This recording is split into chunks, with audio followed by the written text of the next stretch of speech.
1. Sobre las variedades del ascetismo. El término ascetismo, ascética o ascesis, del griego ejercitarse, en su origen significa solo ejercicio y en cierto modo entre los romanos disciplina. El término indoario correspondiente es tapas, en pali tapa o tapo. También significa y tiene significado análogo, solo que, atendiendo a la raíz tap, lleva la connotación de calor, ardor, es decir, comprende también la idea de una concentración intensa, de un ardor casi un fuego. A lo largo del desenvolvimiento de la civilización occidental, el término ascesis recibió un significado particular, como se sabe, que difiere del original. No solo asumió un sentido unilateralmente religioso, sino que por el carácter general de la fe que acabó predominando entre los pueblos occidentales, el vocablo ascetismo se vinculó a la idea de mortificación de la carne y renuncia dolorosa al mundo, o sea, vino a significar el camino que dicha fe considera el más idóneo para la salvación y para la reconciliación de la criatura, mancillada con el pecado original, con su creador. Ya en los orígenes del cristianismo, el término ascetismo fue usado por quienes realizaban ejercicios de mortificación flagelándose.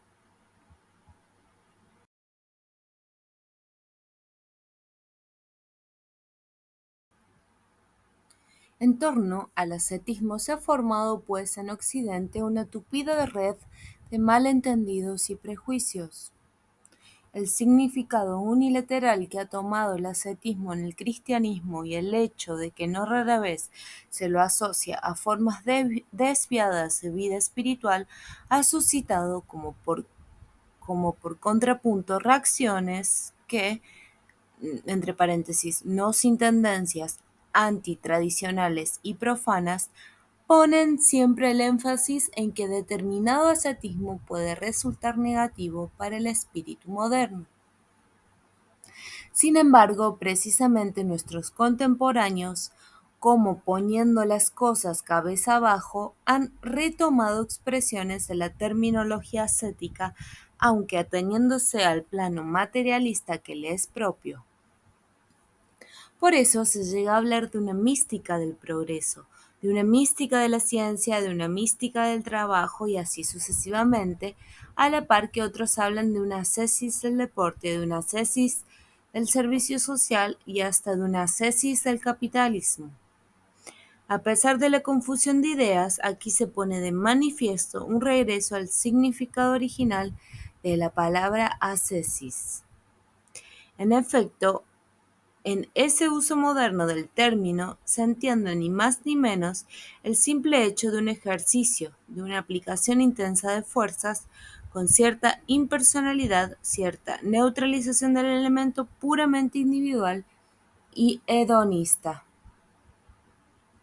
Es conveniente, empero, que hoy las mentes más calificadas sean llevadas a comprender una vez más lo que el ascetismo significa y puede significar en una visión de conjunto, aunque también en una serie de planos jerárquicamente ordenados, con independencia tanto de las actitudes religiosas del tipo cristiano como de profanaciones modernas, pero con orientación en cambio a las tradiciones primordiales y a la más excelsa concepción del mundo y de la vida propias de otras civilizaciones indoeuropeas. Al querer tratar del ascetismo en tal sentido, nos hemos preguntado, ¿qué formulación histórica puede ofrecer la base más apta para la exposición de un sistema completo y objetivo de ascesis? En forma tan clara como recias, experimentadas y bien articuladas, conformes al espíritu de un hombre ario, aunque tomando en cuenta las condiciones que imperan en tiempos más recientes? La respuesta que al final deberemos dar a tal pregunta es la siguiente. Más que ninguna otra doctrina, es la doctrina del despertar la que en sus formas prístinas satisface todas estas preguntas. Doctrina del despertar es el sentido efectivo de lo que comúnmente se llama budismo. El término budismo deriva de la designación de Buda en pali, Budo, en sánscrito Buda, que se dio a su fundador y que es menos un sustantivo que un título. Budo, de la raíz bud, despertarse, significa el despertado. Es pues una significación que se aplica a todo aquel que haya llegado a esa realización espiritual que por analogía se ha asimilado a un despertarse, que fue la señalada por el príncipe Siddhartha. Es pues el budismo en sus formas originarias, el llamado budismo pali, el que para nosotros presenta como muy pocas otras doctrinas las características pedidas, dos puntos. 1. Comprende un sistema completo de ascetismo. 2. Es objetivo y realista. 3. Es espirituario. 4. Toma en consideración las condiciones generales de un ciclo histórico particular al que pertenece la humanidad actual. Hemos aclarado de los varios significados que la ascética considerada en su conjunto puede presentarse a un plano ordenados jerárquicamente. En sí y por sí, o sea, como ejercicio, como disciplina, el ascetismo busca someter todas las fuerzas del ser humano a un principio central. En tal sentido, se puede hablar de una técnica verdadera y propia, la cual tiene en común con las realizaciones mecánicas modernas los caracteres de la objetividad y de la impersonalidad. Es así como una mirada adiestrada sabrá reconocer con facilidad una constante más allá de múltiples variedades de las formas ascéticas adoptadas por esta o aquella tradición, para lo cual basta saber separar lo accesorio de lo esencial. Ya desde un primer momento se pondrá como accesorio el conjunto de las concepciones religiosas particulares o las diferentes interpretaciones éticas a la que en muchísimos casos se ha asociado la ascética. Más allá de todo esto es posible, por ende, concebir y formular de modo sistemático una ascética, digamos, en estado puro, o sea, como un conjunto de métodos dirigidos a la producción de una fuerza interior cuyo uso permanece indeterminado en principio, igual que el uso de las armas o de las máquinas creadas por la técnica moderna. Así, si el reforzamiento ascético de la personalidad es el presupuesto de toda realización ascendente, esté de acuerdo con una u otra tradición histórica, de igual manera puede ser también de alto valor en las realizaciones temporales y de lucha que absorben casi sin dejar residuo al hombre occidental moderno. Más aún se podría concebir incluso una ascética demoníaca porque las condiciones, llamémoslas técnicas, para conseguir resultados de relevancia en dirección al mal no son diferentes de las genéricas que debe llevar a cabo quien se esfuerce por conseguir la santidad. El propio Nietzsche, como se ha dicho, ha compartido en parte el prejuicio ascético difundido en muchos ambientes modernos, al tratar el estilo del superhombre o de la construcción de la voluntad de potencia. ¿No habla acaso de disciplinas y de formas de dominio de sí que en el fondo tienen estricto carácter ascético? En tal sentido, y en cierta medida, se podrá quizá repetir el dicho de una antigua tradición medieval: una cosa es el arte, otra la materia y otra el crisol. Ahora bien, precisamente en la doctrina del despertar, es decir, el budismo, se da como en pocas tradiciones históricas la posibilidad de aislar con desenvoltura los elementos de una ascética en estado puro. Con suficiente justicia se ha afirmado que en el budismo los problemas de la ascética han sido planteados y resueltos tan claramente, diría tan lógicamente, que comparándola con las demás místicas, estas, estas se antojan incompletas, fragmentarias y que no llevan a nada. Y en dicha ascética, en oposición a toda invasión de elementos emotivos y sentimentales, predomina un estilo de claridad intelectual, rigor y objetividad que hace casi pensar en la mentalidad científica, que hace casi pensar en la mentalidad científica moderna. Antes que nada, el ascetismo budista es consciente, en el sentido de que mientras en muchas formas de ascética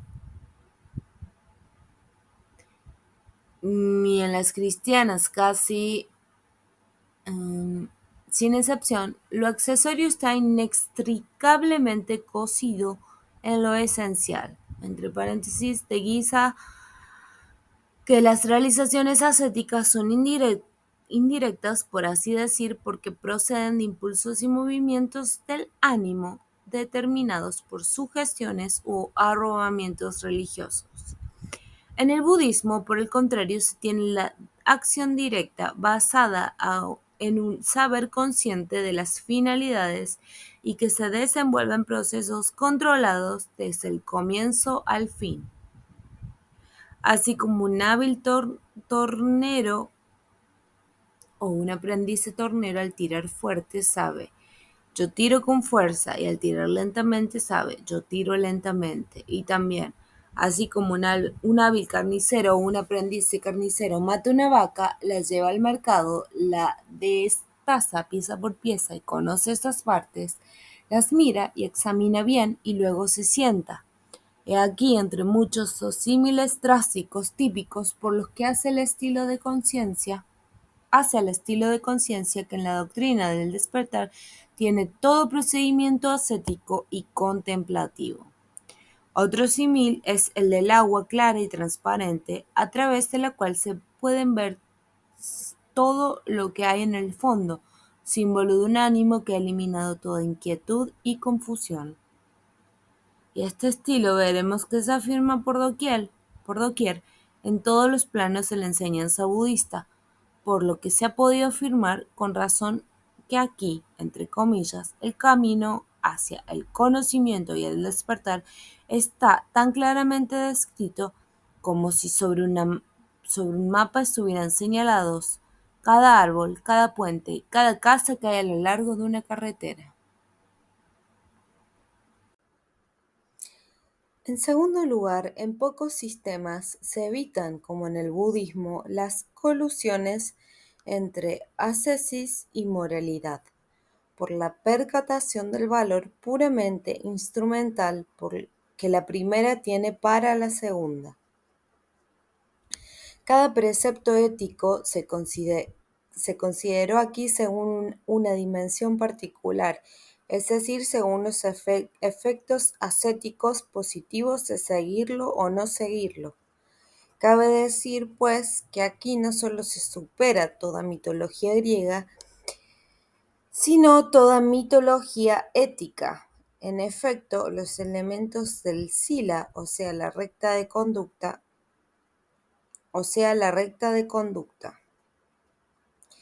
No hay que hablar de valores, sino de instrumentos para un virtus, no en sentido moralista, en el sentido antiguo de energía viril, de fuerza de ánimo. De ahí un ejemplo de la almadía o balsa. Sería tonto quien, para atravesar una corriente peligrosa, se hubiera construido una amaldía y en vez de subirse en ella, la cargara sobre las espaldas. Lo mismo hay que pensar, enseña el budismo, de aquel que es bueno o malo, justo o injusto, según puntos de vista puramente éticos. Partiendo de esta base, se puede afirmar con justeza que en el budismo, lo mismo que en el yoga, la ascética se eleva a la dignidad y a la impersonalidad de una ciencia. Lo que en otras partes es fragmento, aquí se convierte en sistema. Lo que es impulso o arranque, aquí es conocimiento técnico. En vez del laberinto espiritual en que se ven aquellas almas que han conseguido elevarse de veras por obra de una gracia, porque solo son sugestiones, terrores, esperanzas y arrobamientos, porque solo con sugestiones, terrores, esperanzas y arrobamientos han sido llevadas por casualidad a la justa vía. Hay aquí una luz calma e igual que atraviesa incluso hasta las profundidades abismales mediante un método que no tiene necesidad de apoyos externos. Todo esto solo se refiere, sin embargo, a un aspecto de la ascética, el más elemental en orden jerárquico. Si entendemos el ascetismo como técnica para generar conscientemente una fuerza en principio aplicable a cualquier plano, las disciplinas que se manejan en la doctrina del despertar se nos antojarían de un grado difícilmente superable de claridad cristalina y de autonomía. Ahora bien, dentro del sistema mismo se encuentra la distinción entre disciplinas que valen para la vida y que valen para más allá de la vida. El uso que se hace en el budismo de los logros ascéticos es esencialmente hacia lo alto. He aquí cómo se explica en el canon el sentido de tales logros. Entre comillas, él alcanza el admirable sendero producido por la intensidad, por la constancia y por el recogimiento de la voluntad.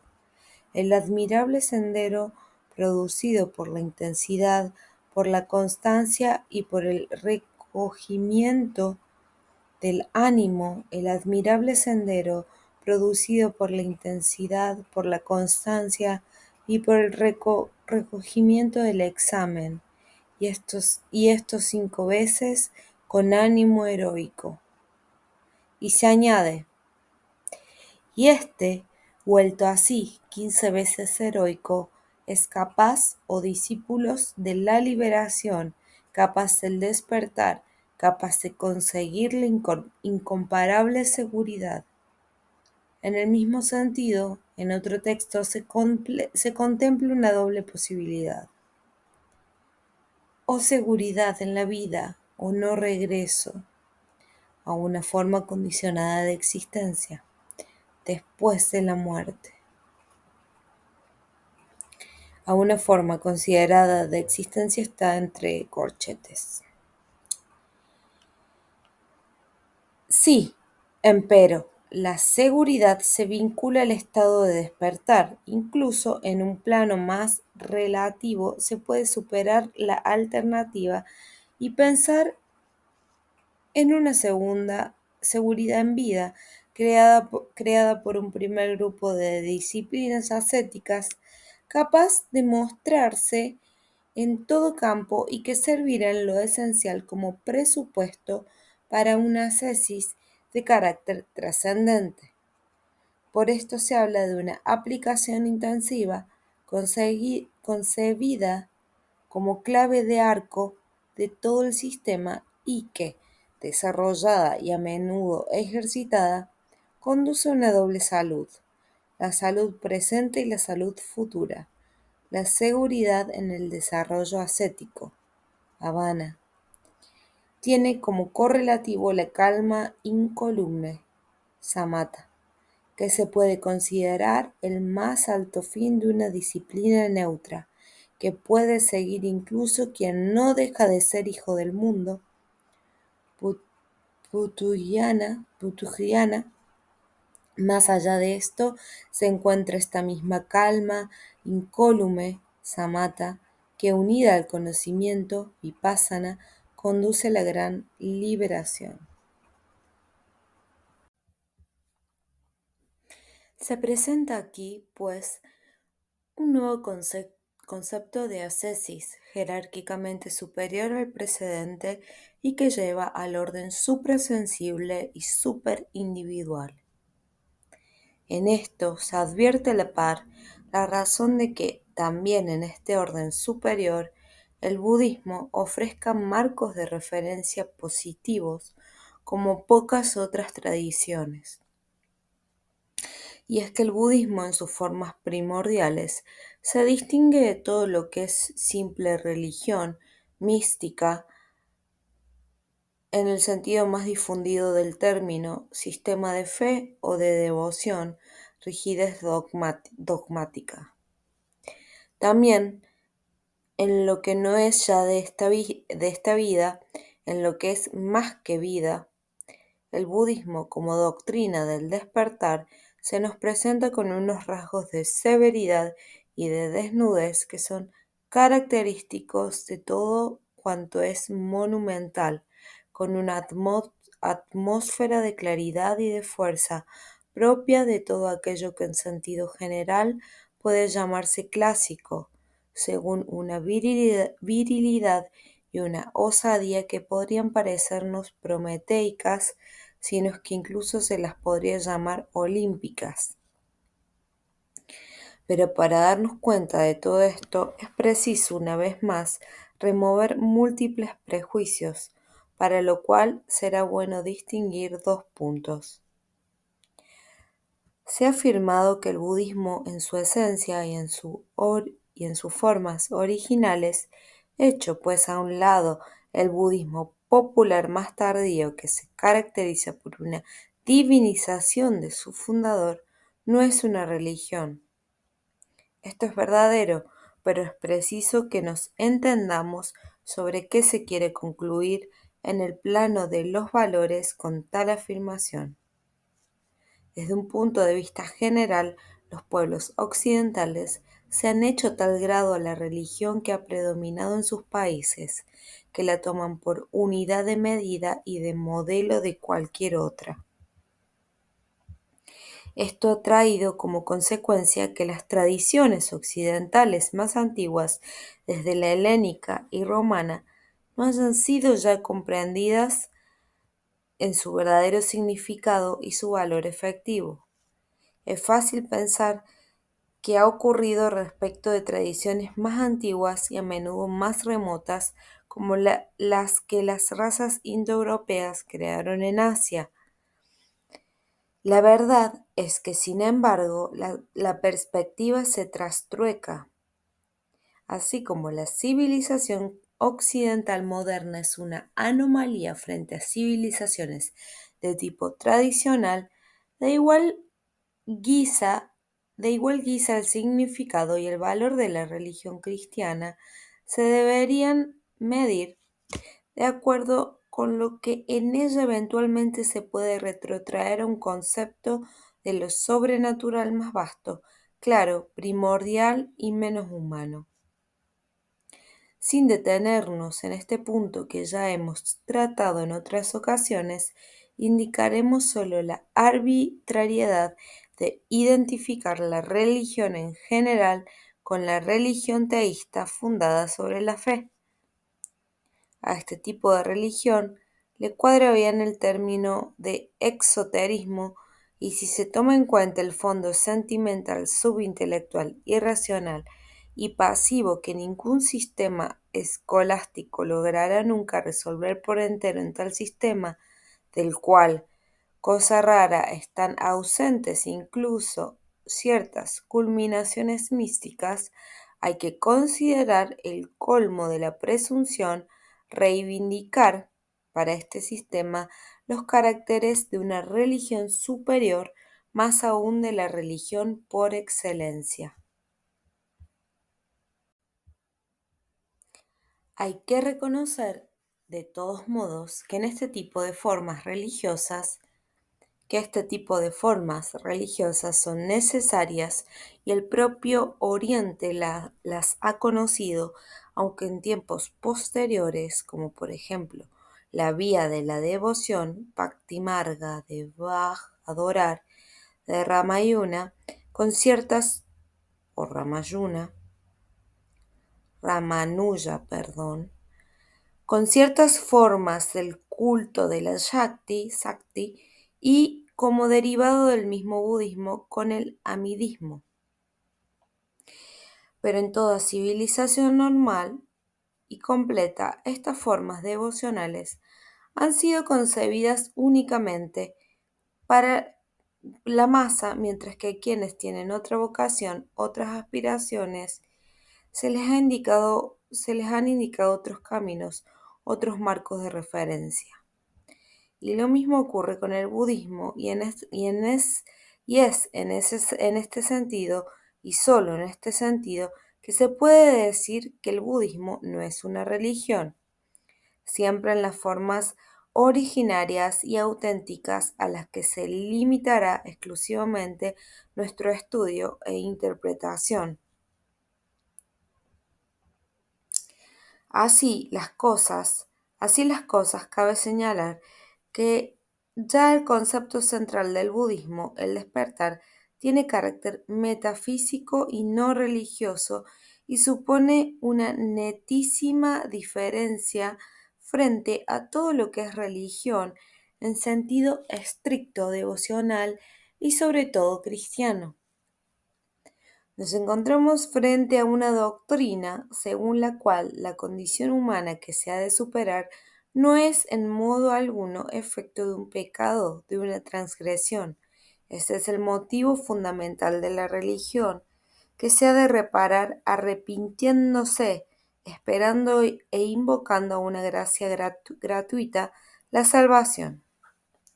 El budismo pertenece al filón central de la metafísica hindú, porque como ésta atribuye la condición humana a un hecho de ignorancia, de no saber, no a un pecado, una oscuridad u olvido que se ha inusuado en el ser, entre paréntesis, no es aquí el caso de considerar las causas y modalidades, cierra paréntesis, determina la condición humana en su caducidad y contingencia. La aspiración ha de ser destruir esa ignorancia, ese olvido, sueño o desvanecimiento, no aceptando el estado de existencia en que nos encontramos aquí.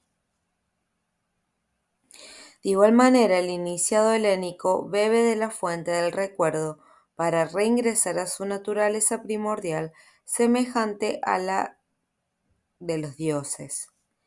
Queda excluida pues toda mitología moral, lo que subsiste es una actitud de centrismo, nada que ver aquí con la criatura pecadora frente a una divinidad teísta o a un salvador. Es este un rasgo que se puede considerar entre los que definen la arianidad, la aristocracia de la doctrina anunciada por el príncipe Siddhartha. Esto respecto al primer punto. El segundo punto no se refiere a la orientación del individuo, sino al lugar que doctrinalmente hay que asignar al teísmo, a la religión de base teísta. Las cosas se perfilan de manera análoga al primer punto. El concepto teísta corresponde a una visión incompleta del universo porque carece de su supremo ápice jerárquico. Metafísicamente, el concepto del ser como Dios personal, sobre lo que se basa el teísmo, no es tal que más allá de ese concepto no haya dónde remontarse. Le correspondió a una espiritualidad de carácter superior y a las doctrinas internas que en toda tradición completa se elevan por encima del culto de las masas. Concebir como extrema línea de aspiración lo que está más allá de tal ser o lo que está en su opuesto, el no ser, No negaron la perspectiva teísta, sino que dándole el justo lugar jerárquico, la subordinación, un concepto realmente trascendente.